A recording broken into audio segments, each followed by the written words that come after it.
주님 감사합니다. 주님께서 우리에게 주시는 것에 정말 작은 부분을 이렇게 주님 앞에 드립니다. 주님, 그렇지만 이 작은 것조차도 주님께서 주신 은혜와 믿음이 아니면 주님 앞에 나올 수 없는, 드릴 수 없는 그런 연약하고 불쌍한 그런 인생들입니다. 주님, 이렇게 주님 앞에 드릴 수 있는 은혜 주신 것 감사드리고, 이 물질이 주님의 나라와 또 하나님 그 귀한 복된 소식이 세상 가운데 전파되고 또 하나님의 나라를 위하여서 귀하게 쓰임 받을 수 있는 그런 물질로 주님 사용하여 주시옵소서. 이제 우리 주님의 말씀을 듣습니다. 우리의 마음을 열어주시고 우리의 귀를 열어주셔서 주님께서 우리에게 말씀하시고자 하시는 그 모든 것들이 하나도 빠짐없이 전해지는 그런 귀한 은혜가 지금 우리 가운데 있게 하여 주시옵소서. 감사드리며 예수님 이름으로 기도드렸습니다. 아멘. 우리 다 같이 일어서셔서 오늘 함께 사도행전 6장 1절에서 7절 말씀 다 같이 봉독하겠습니다. 사도행전 6장 1절에서 7절 말씀입니다. 시작. 그때 제자가 더 많아졌는데 헬라파 유대인들이 자기의 과부들이 매일의 구제에 빠짐으로 히브리파 사람을 원망하니 12사도가 모든 제자를 불러 이르되 우리가 하나님의 말씀을 제쳐놓고 젖대를 일삼는 것이 마땅하지 아니하니 형제들아 너희 가운데서 성령과 지혜가 충만하여 칭찬받은 사람 7을 택하라. 우리가 이 일을 그들에게 맡기고 우리는 오로지 기도하는 일과 말씀 사역에 힘쓰리라 하니 온 무리가 이 말을 기뻐하여 믿음과 성령이 충만한 사람 스데반과 또 빌립과 프로고노와 니가노르와 디몬과 바메나와 유대교에 입교했던 안디옥 사람 니골라를 택하여 사도들 앞에 세우니 사도들이 기도하고 그들에게 안수하니라. 하나님의 말씀이 점점 왕성하여 예루살렘에 있는 제자의 수가 더 심히 많아지고 허다한 제사장의 무리도 이도에 복종하니라. 아멘. 자리에 앉으시겠습니다. 중간중간에 이렇게 말씀 읽는 시간이 있으니까 성경 가지시고 같이 말씀 보면 좋겠습니다. 사도행전에는 복음이 전파되고 교회가 세워짐에 있어서 주님께서 사람들을 세우시고 또 그들을 통해 역사하신 그런 이야기가 펼쳐지고 있습니다. 시간적으로는 1세기에 이루어진 일이고 지역적으로는 지금의 터키를 포함하는 중동 지역과 아프리카, 유럽에서 일어난 일들이 기록되어 있습니다. 예수님께서 하늘로 올라가신 후 이 땅 가운데 세워진 교회를 오늘날의 성도들은 초대교회라고 부릅니다. 오늘날의 성도들에게 초대교회는 놀라운 존재입니다. 초대교회는 수많은 기적들이 실제하였고요. 또 전심으로 주님을 찾으며 주님께서 맡기신 일들을 충성되게 감당하는, 또한 성도들 간에 서로를 돌보고 세워준 그야말로 교회의 이상적인 모델을 제시하고 있다고 생각됩니다. 그런데 우리가 사도행전과 신약성경의 여러 서신서, 즉 초대교회에 보내진 편지를 읽어보면 초대교회의 그러한 모습이 아무런 노력이나 수고 없이 자동적으로 이루어지는 것이 아님을 알게 됩니다. 실상은 초대교회는 수많은 핍박과 고난 가운데 살아가야 하는 교회였고 또 수많은 이단 사설 가운데서 바른 신앙을 지켜나가기 위해서 치열하게 싸웠던 교회였음을 알 수 있습니다. 한편 초대교회의 어려움이 꼭 외부로부터 온 것만은 아닙니다. 어떤 문제는 외부가 아닌 내부에서 발생하였습니다. 성도님들 어떻게 생각하십니까? 외부로부터 오는 어려움이 더 심각한 것입니까? 아니면 내부에서 발생한 어려움이 더 심각한 것입니까? 외부든 내부든 문제는 무조건 싫습니다. 이렇게 생각하시는지요? 어떤 의미에서는 외부로부터 오는 어려움은 공동체를 더욱더 결속되게 만드는 것 같습니다. 반면 내부에서 발생한 문제는 공동체에 매우 심각한 위협이 될 수도 있습니다. 지난주일 우리는 열린 예배 시간을 통해서 아나니아와 삽비라 부부의 이야기를 보았습니다. 사도행전에서 처음 만나는 교회 내에 발생한 문제에 대한 처음 기록입니다. 그리고 오늘 함께 읽은 사도행전 6장 1절에서 7절까지의 말씀에서 우리는 초대교회에 또 다른 문제가 생겼음을 보게 됩니다. 그 내용이 6장 1절에 잘 설명되어 있습니다. 우리 함께 읽어볼까요? 사도행전 6장 1절 말씀 시작. 그때 제자가 더 많아졌는데 헬라파 유대인들이 자기의 과부들이 매일의 구제에 빠짐으로 히브리파 사람을 원망하니. 앞서 몇 차례 설명드렸던 것처럼 초대교회는 어려운 형편에 있는 사람들을 적극적으로 도왔던 그런 교회입니다. 과부와 고아를 돌보는 것, 이거 하나님께서 모세를 통해서도 명령하신 그런 일입니다. 하나님께서는 힘없고 또 의지할 곳 없는 자들에게 특별한 관심을 가지시고 계십니다. 예수님 당시에 어려운 이들을 돕는 일이 회당을 중심으로 이루어졌다고 합니다. 회당은 유대인들의 종교 생활에 있어서 중심이 되는 그런 공간이었고, 또 그 공간을 통해서 어려운 이들을 돕는 일이 이루어진 것입니다. 그렇다 보니 예수님을 따르기로 한 과부들의 경우 실제적인 어려움에 처하게 됩니다. 무슨 어려움일까요? 지금까지 회당을 통해서 도움을 받고 살았는데 이제는 회당으로부터의 도움을 기대할 수가 없게 된 것입니다. 따라서 이러한 어려움에 처한 사람들을 돌보는 것, 초대교회가 마땅히 해야 할 일이었고 또 중요한 일이었습니다.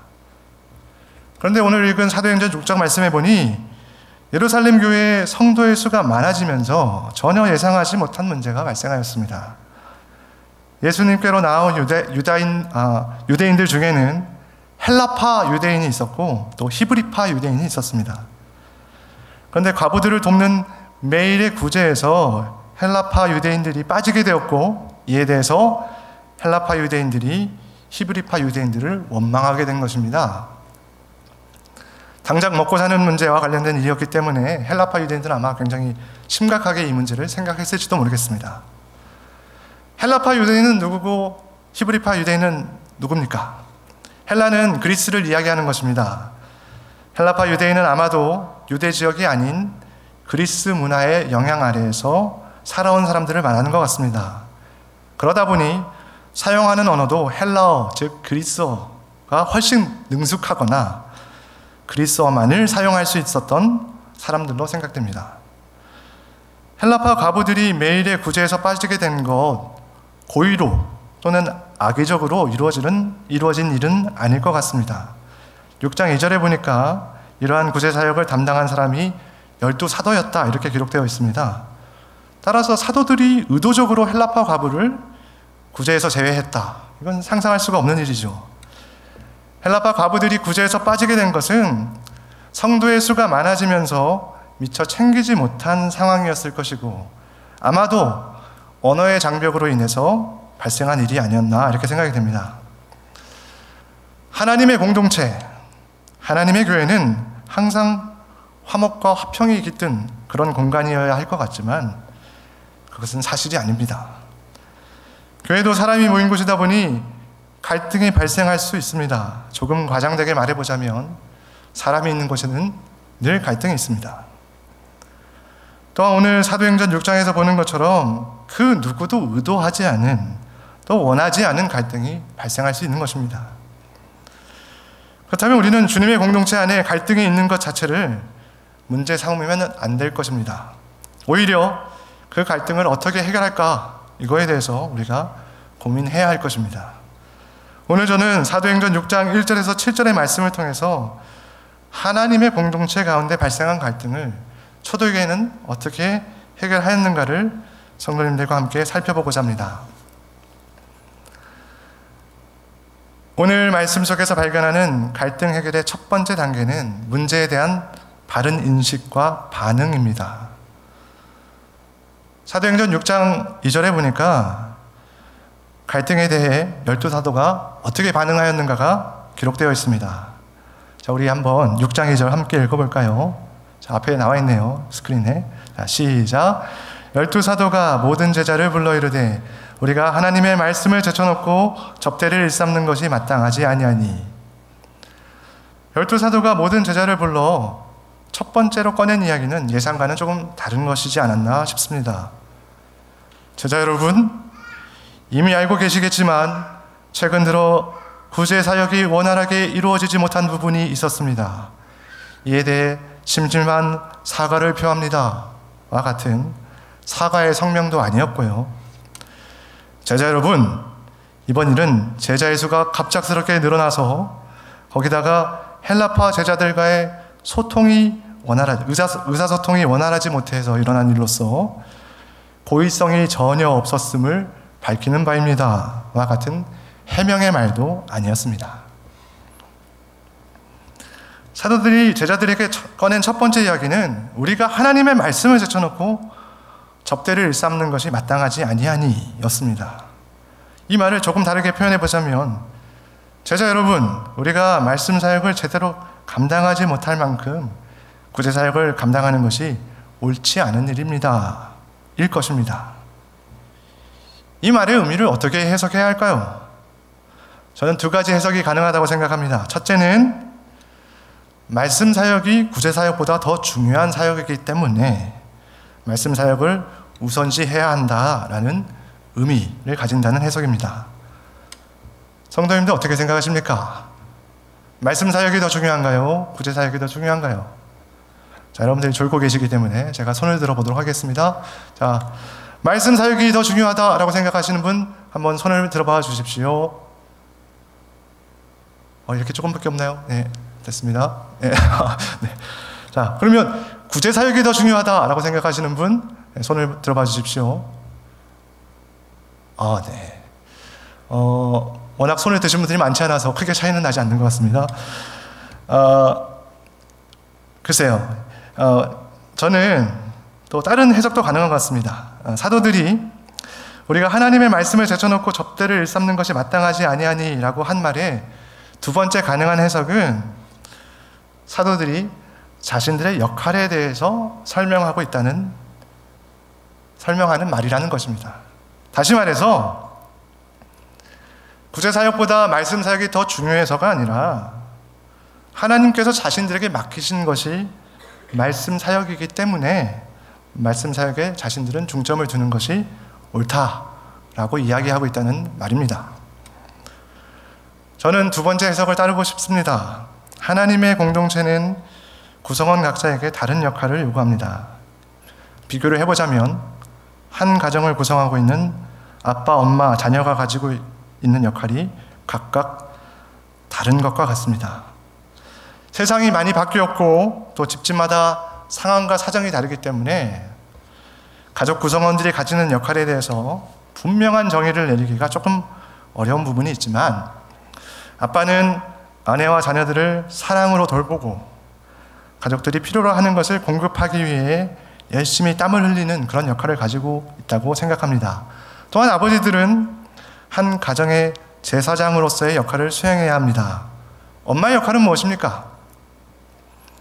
엄마는 남편과 자녀를 사랑으로 격려하고 가정이 유지되고 지켜지도록 최선을 다합니다. 마지막으로 자녀의 역할은 무엇일까요? 엄마, 아빠의 말을 잘 안 듣는 역할입니다. 저희 집을 봐도 그렇고 주위를 둘러보면 자신의 역할에 굉장히 충실한 자녀들을 많이 보게 됩니다.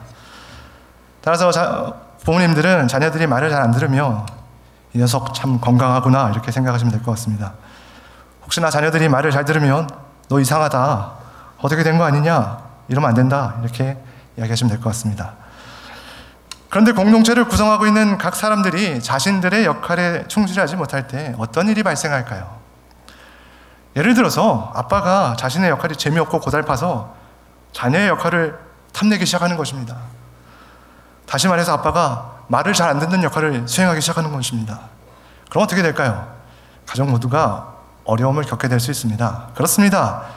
각자의 역할에 충실할 때 공동체가 든든히 세워지는 것입니다. 사도들도 지금 그런 이야기를 하고 있는 것입니다. 헬라파 과부들이 구제에서 빠지게 된 것은 비록 그것이 전혀 의도된 바가 아니었다 하더라도 분명한 문제입니다. 이로 인해 원방이 발생한 것, 인간적으로 보았을 때 너무나 당연하지 않습니까? 이 문제를 해결해야 합니다. 어떻게 해결해야 할까요? 자연스럽게 떠오르는 첫 번째 해결책은 사도들이 구제사역에 더욱 힘쓰는 방법이 있습니다.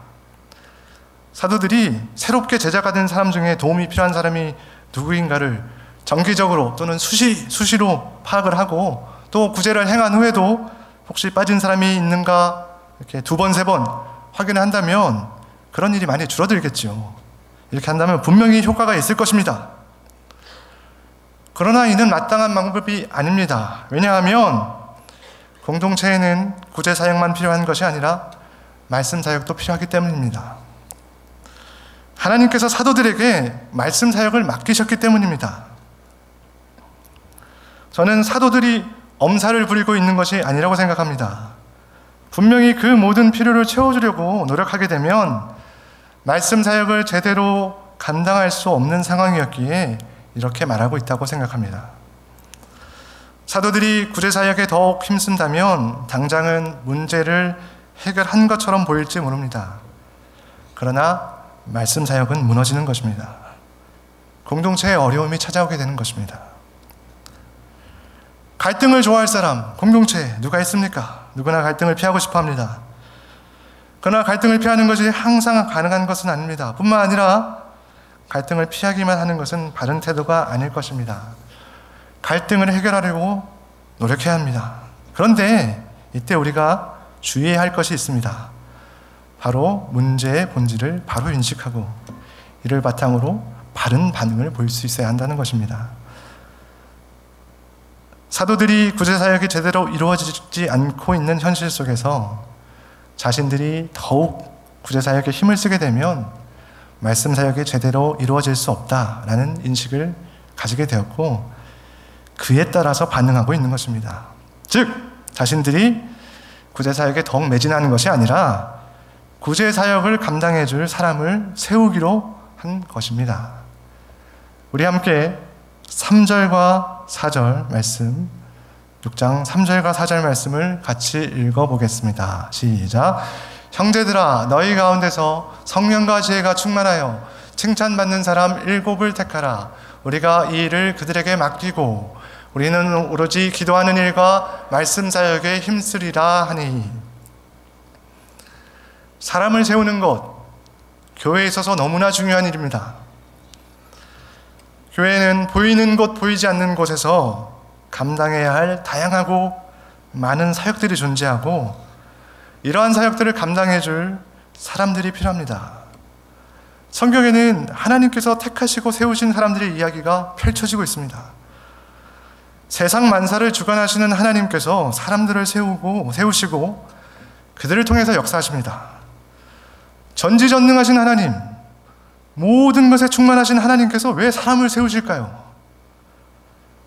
직접 모든 것을 하실 수 있을 뿐만 아니라 이 세상에 그 누구보다도 완벽하게 하실 수 있을 텐데 온전치 못한 사람들로 하여금 일을 감당하게 하시는 이유가 과연 무엇일까요?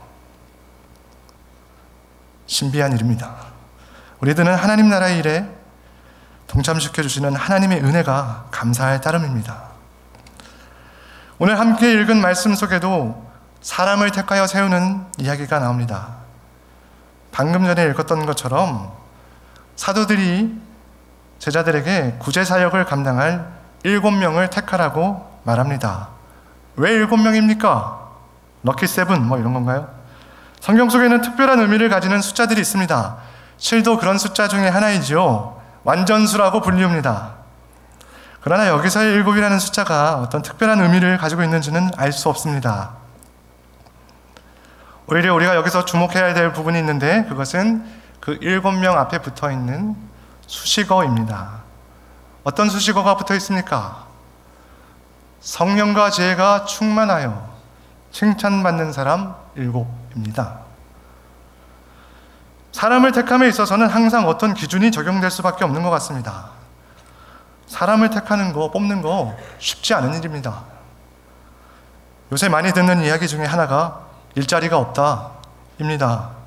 그런데 한편으로 사람을 구하는 입장에서는 일할 사람이 없다, 이렇게 이야기합니다. 도대체 뭐가 맞는 얘기입니까? 아마도 여기에는 다른 수식어가 빠졌기 때문일 것입니다. 어떤 수식어가 빠졌을까요? 일자리는 그냥 일자리가 아니라 좋은 일자리를 의미하는 것일 거고, 사람은 그냥 사람이 아니고 좋은 사람이 없다는 의미일 것입니다. 다시 말해 좋은 일자리가 없고 좋은 사람이 없다는 것입니다. 당연합니다. 좋은이라는 수식어가 붙는다는 것 자체가 다른 것과 차별성을 가진다는 이야기 아닙니까?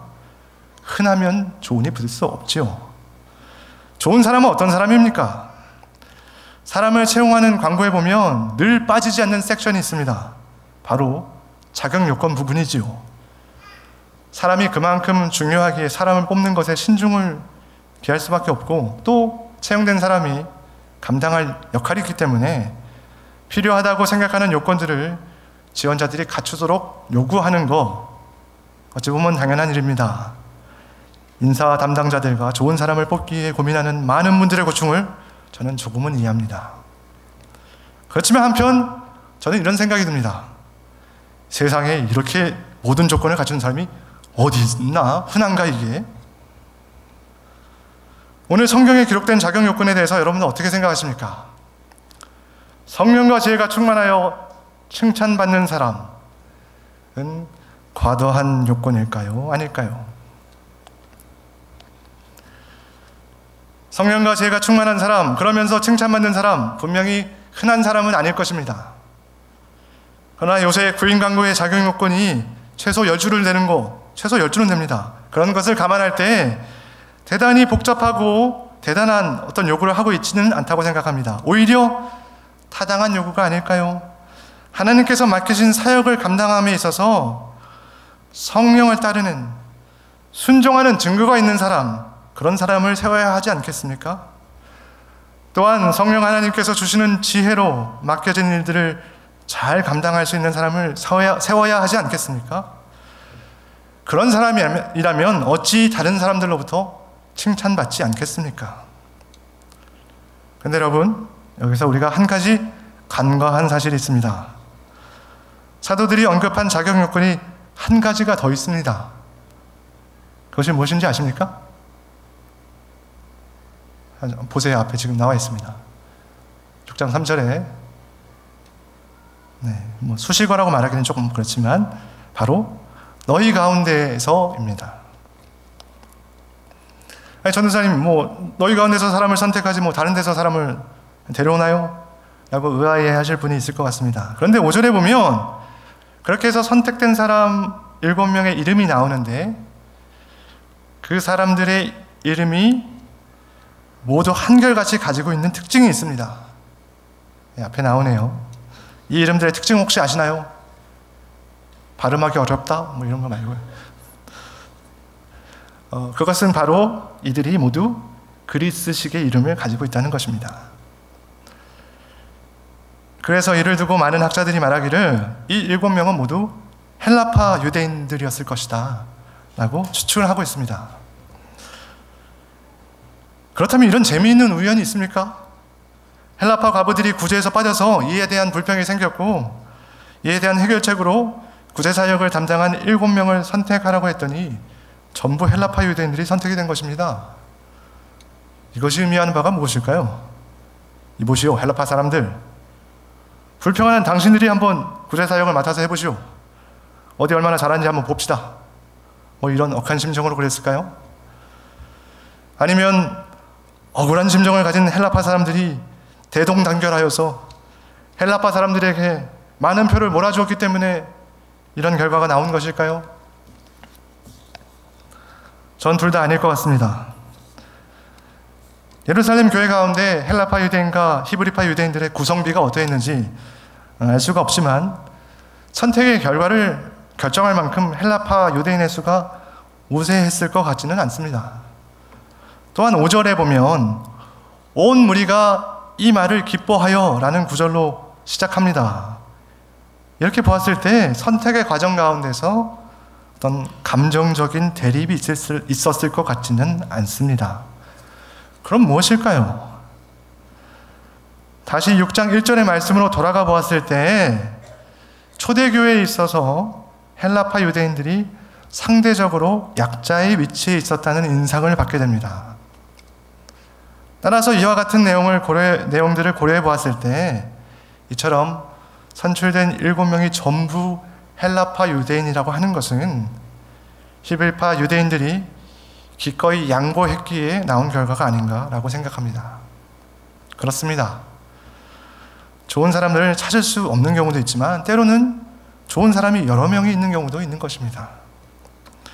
그런 경우 어떻게 합니까? 세상의 공동체라면 모르겠지만 주님의 공동체는 어떻게 해야 할까요? 다른 사람에게 기쁨으로 양보한다면 이는 하나님 앞에서 아름다운 일이 아닐까요? 사람을 세우는 것, 그냥 자리를 마련하고 사람을 거기 앉히는 것, 이것으로 끝나서는 안 됩니다. 오늘 6절 말씀해 보니까 이렇게 기록되어 있습니다. 우리 6절 또 한번 읽어보겠습니다.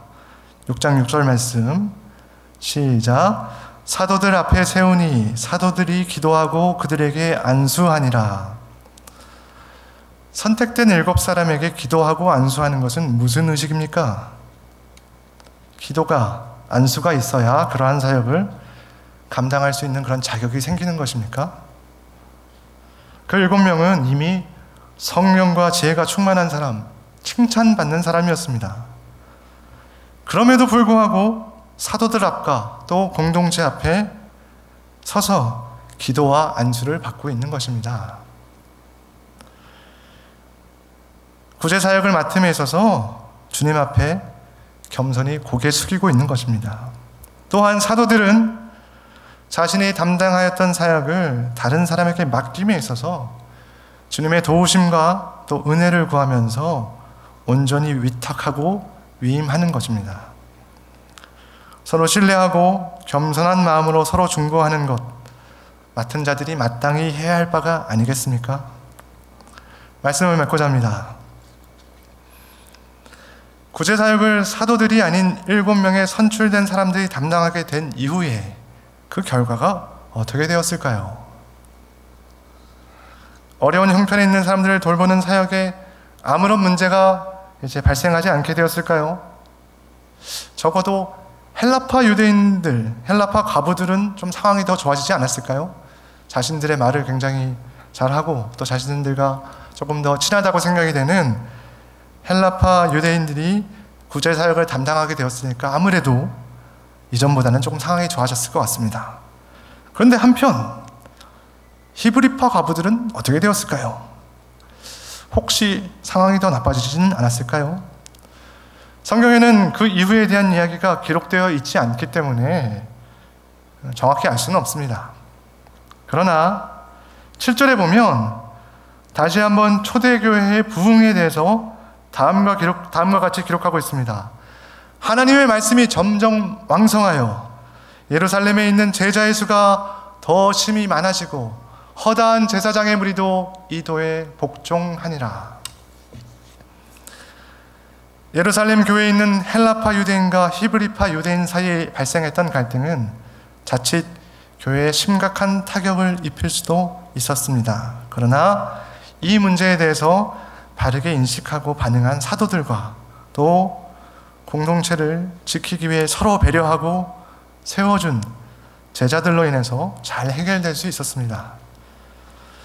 하나님의 말씀이 점점 왕성할 수 있었던 것, 어쩌면 사도들이 오로지 기도와 말씀에 전념할 수 있었기 때문에, 말씀 사역에 힘쓸 수 있었기 때문에 가능한 일이었는지도 모릅니다.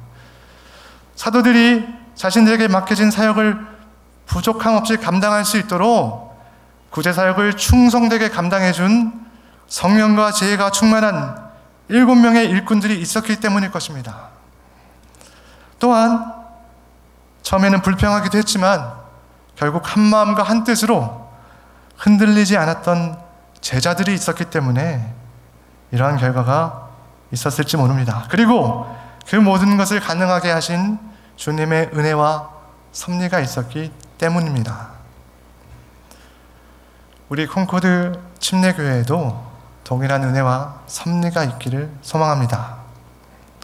우리라고 갈등에서 자유로울 수 있겠습니까? 가장 가까운 가족들 간에도 갈등이 있는데 어찌 교회 공동체 가운데 갈등이 없겠습니까? 갈등이 있는 것, 그것이 문제가 아닙니다. 그 갈등을 어떻게 해결하는가, 이것이 우리의 관심사여야 합니다. 깨어서 분별하는 자들이 되기를 소망합니다. 갈등 자체에 집중하는 것이 아니라 문제를 바로 인식하고 이에 대해 바른 반응을 보일 수 있는 우리가 되기를 소망합니다. 그리고 우리 가운데 여러 모양으로 다양한 역할들로 세우신 하나님의 사람들을 통해서 교회가 굳건히 설 수 있기를 소망합니다. 그리하여서 하나님의 말씀이 우리를 통해서 힘있게 전파되고 하나님 나라에 귀하게 쓰임받는 콩코드 침례교회와 성도님들 되시기를 주님의 이름으로 축원합니다. 우리 다 같이 일어서셔서 찬양, 헌금송 전에 불렀던 또 하나의 열매를 바라시며 찬양 함께 하시겠습니다.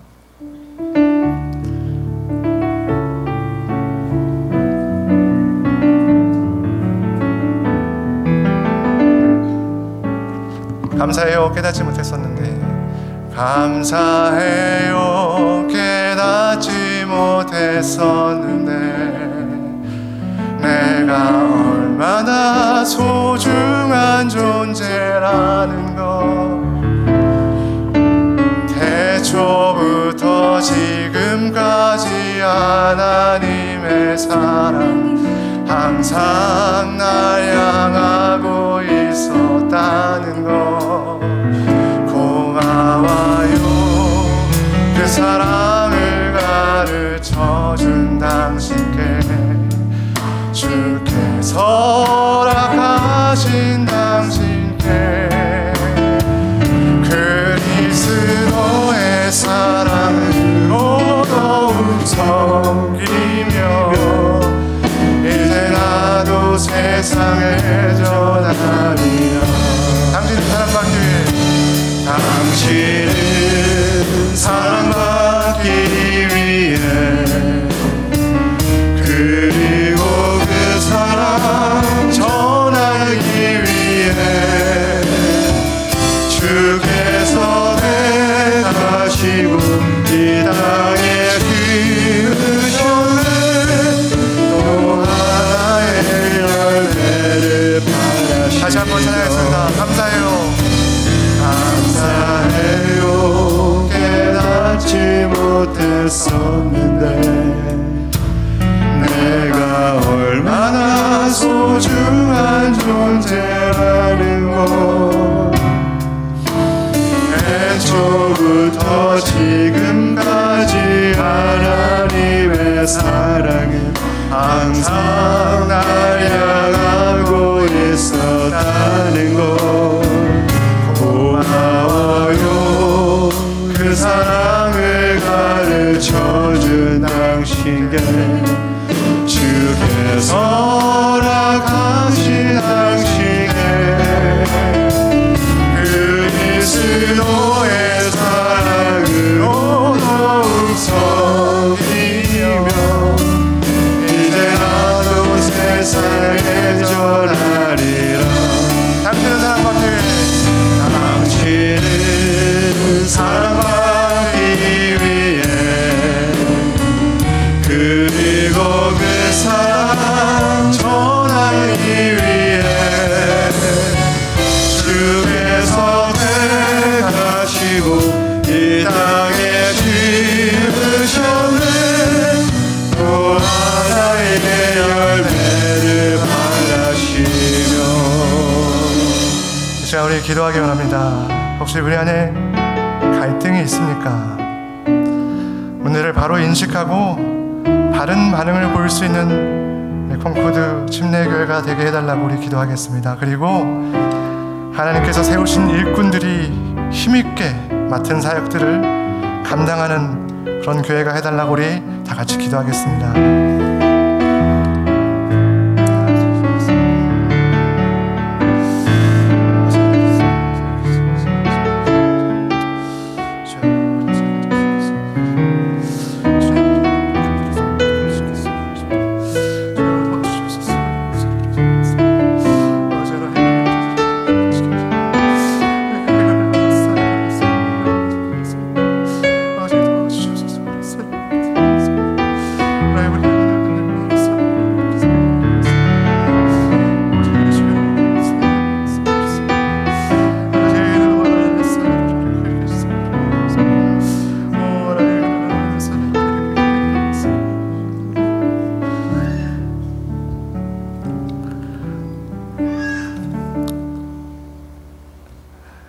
주님께서 주님의 몸을 바치시고 주님의 피를 흘리셔서 우리를 불러주셨고, 또 우리를 홀로 있게 하지 않으시고 교회를 이루게 하셔서 함께 하나님을 섬기고 또 예배하고 서로를 격려하고 서로를 세워줄 수 있는 그런 공동체를 우리에게 허락하신 것을 좀 찬양하며 감사드립니다. 주님, 우리의 연약함들과 우리 안에 있는 완악함들로 인하여서 주님, 우리가 서로 사랑하지 못하고 때로는 주님을 아프게 하는 그런 모습들 우리가 보이지는 않았는지요.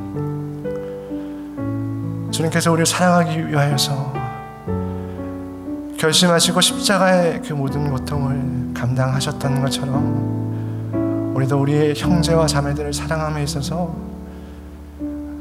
나의 감정이나 나의 생각을 앞세우는 것이 아니라 주님의 본을 받아서 결심하고 내가 나의 형제와 나의 자매를 사랑하겠습니다, 그렇게 고백하고 또 실천할 수 있는 우리가 될 수 있도록 주님 도와주시옵소서.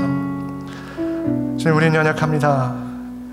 우리는 소망하고 바라지만 우리의 육신이 연약하여서 주님께서 맡기신 것들을, 주님께서 명령하신 것들을 왜 삶 가운데서 실천할 수 있는 능력이 우리 가운데 있지 않습니다. 우리 가운데 계신 성령 하나님, 우리를 세워주시는 그 성령 하나님의 역사하심을 우리가 순종하고 우리의 것을 꺾어버리고 우리에게 말씀하시고 인도하시는 하나님의 인도하심에 온전히 순종할 수 있는 우리 콩코드 침례교회가 되도록 좀 역사하여 주시옵소서. 그것은 단지 우리가 우리 마음이 편하기 위해서도 아니고 우리가 불편하지 않기 위해서가 아니라 그것들을 통하여서 하나님의 말씀이 힘있게 선포되기를 우리가 소망하기 때문입니다. 우리 콩코드 침례교회 그런 교회가 될 수 있도록 주님 축복하여 주시옵소서. 우리가 더욱더 머리 숙이게 하여 주시옵소서. 우리의 힘으로 할 수 없습니다. 우리를 붙들어 주시고 우리를 인도하여 주시옵소서. 감사드리며 예수님의 이름으로 기도드렸습니다. 아멘. 우리 주님께서 가르쳐주신 기도로 예배 마치겠습니다. 하늘에 계신 우리 아버지여, 이름이 거룩히 여김을 받으시오며 나라의 임하옵시며 뜻이 하늘에서 이룬 것 같이 땅에서도 이루어지이다. 오늘날 우리에게 일용할 양식을 주옵시고 우리가 우리에게 죄진들을 사하여 준 것 같이 우리 죄를 사하여 주옵시고 우리를 시험에 들게 하지 마옵시고 다만 악에서 구하옵소서. 대개 나라와 권세와 영광의 아버지께 영원히 싸움나이다. 아멘.